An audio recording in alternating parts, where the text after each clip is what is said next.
Bienvenidos al canal Unisofi. Hemos estado platicando con la doctora Samantha López Guardiola sobre diversos temas relacionados principalmente, ahorita nos estamos concentrando en el análisis de las sentencias de la Corte Interamericana de Derechos Humanos, en donde México ha sido condenado. Nos quedamos la última vez, el caso de las mujeres víctimas de tortura sexual en Atenco contra México, sentencia de 28 de noviembre de 2018. Y vamos a continuar con la segunda parte de la misma, en donde, por cierto, ¿verdad? Pese a que ya se emitió la sentencia, pues todavía falta mucho por hacer en cumplimiento de la misma y en cumplimiento de tantas otras.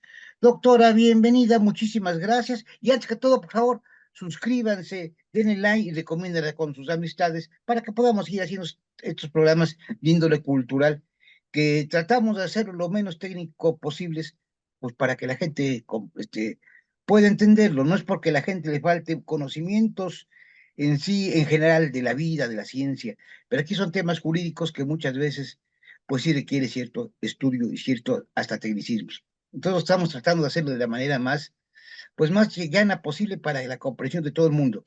Doctora, bienvenida, muchas gracias, la escuchamos, disculpe si me excedí un poquito. Gracias. No, no, al contrario, doctor. Buenas tardes a todos los que nos hacen el favor de escucharnos. Buenos días o buenas noches, dependiendo de dónde se encuentren. Gracias por el espacio, como siempre. Bueno, esta sentencia, continuamos con su análisis.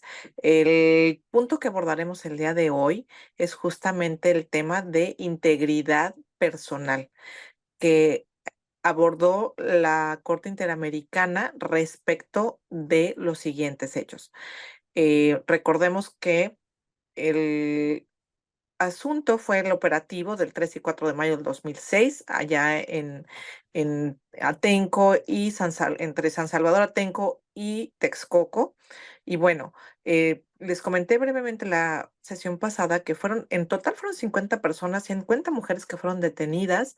31 de ellas se quejó de haber sufrido violencia sexual y 11 de ellas violación sexual y abuso sexual. El tema de la integridad personal lo aborda la Corte Interamericana de Derechos Humanos, toda vez que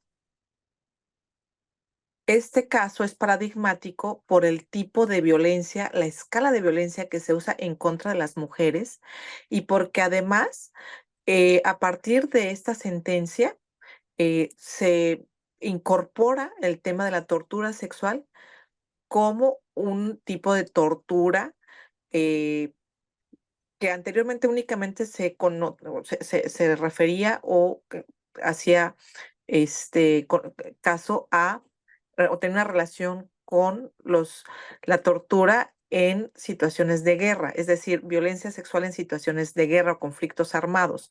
Pero con este hecho del caso de las mujeres víctimas de violencia sexual de San Salvador, Tenco y Texcoco, la Corte Interamericana de Derechos Humanos incorpora lo que es la violencia sexual como tortura en casos de protesta social, y que además determina que esta violencia sexual es utilizada contra las mujeres como una arma de control social represiva, buscando intimidar a la población. ¿Cuáles son los elementos que concentran lo que es el tema de la tortura y cuáles son los elementos que eh, están incorporados dentro de lo que es la integridad personal? Bueno, la integridad personal es importante decir que su eje central es justamente la dignidad humana, ¿ok? Ese es el eje central de la integridad personal. Ahora, el artículo 5 de la Convención Americana aborda este tema de la integridad personal y refiere que toda persona somos libres de que se nos respete nuestra integridad física y psíquica, y que nadie debe de ser sometido a penas o torturas o tratos crueles, inhumanos o degradantes. Luego, entonces, el tema de la violación a la integridad personal tiene diversas connotaciones y diversos grados. Esto tendrá que ver con respecto a los hechos de los que sufre la víctima, ¿ok?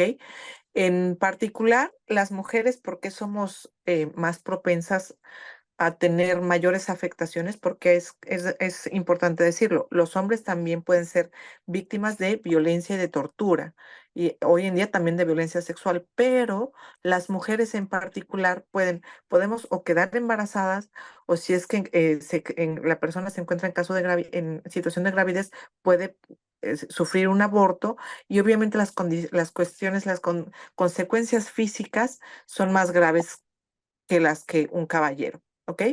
También es importante mencionar que la Corte Interamericana, en este caso en particular, adiciona dos tipos de violencias que incorpora a lo que es la violencia sexual.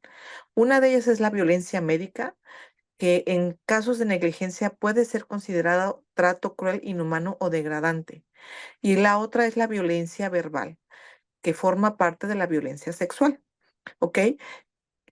¿Cuáles fueron los hechos por los cuales la Corte determina incorpora estos dos tipos de violencia a lo que es la violencia sexual? Porque, como comenté en la sesión anterior, cuando las víctimas fueron presentadas ante el médico legista, los médicos legistas no llamaron a un ginecólogo para que les hicieran los exámenes conducentes a las víctimas de violación. Además, no tomaron en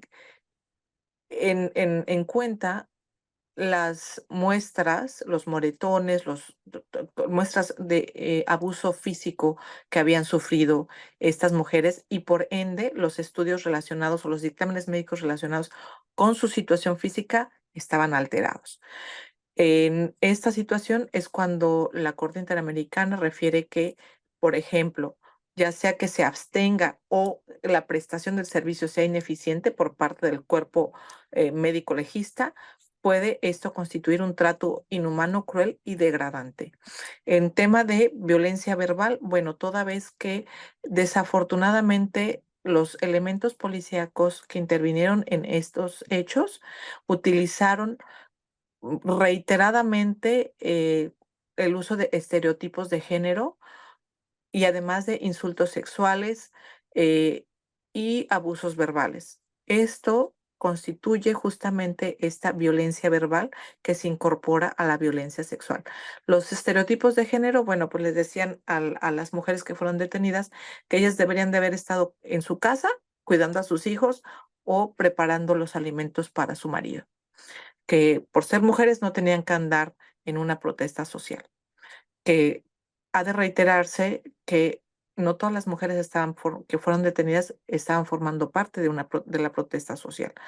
Incluso fue detenida, como comenté, una reportera y también una enfermera que estaban llevando a cabo sus tareas normales, tanto de investigación como sus tareas de enfermera, la mujer que fue detenida como enfermera. Entonces, ¿cuáles son los elementos? Nada más cierro con esto. Los elementos constitutivos de lo que es la tortura tiene que ser intencional, que la víctima sufra tanto física como psicológicamente, y que el fin tenga cualquier fin. En particular, ¿cuál fue el fin de la violencia sexual en el caso de Atenco? Intimidar, degradar y controlar a las mujeres. Y obviamente, además, con esto, utilizaron sus cuerpos para transmitir un mensaje de desaprobación de los medios de protesta utilizados por estos pobladores de San Salvador Atenco y de Texcoco. Es cuanto, doctor. Linda tarde. Muchísimas gracias y nos vemos para seguir con estos interesantes temas de las sentencias emitidas por la Corte Interamericana de Derechos Humanos la próxima semana, si le es posible, doctora. Por Suscríbanse, supuesto. porque para poder continuar con el canal necesitamos un poquito de más suscriptores. Ya estamos a punto ya de superar los 2000. Esperemos que de llegar a los 2000, llegando a los 2500, para nosotros realmente sería un gran logro. Es lo único que nos falta para poder continuar. Muchas gracias y nos vemos la próxima. Hasta Gracias. luego. Hasta luego. Hasta luego, doctor.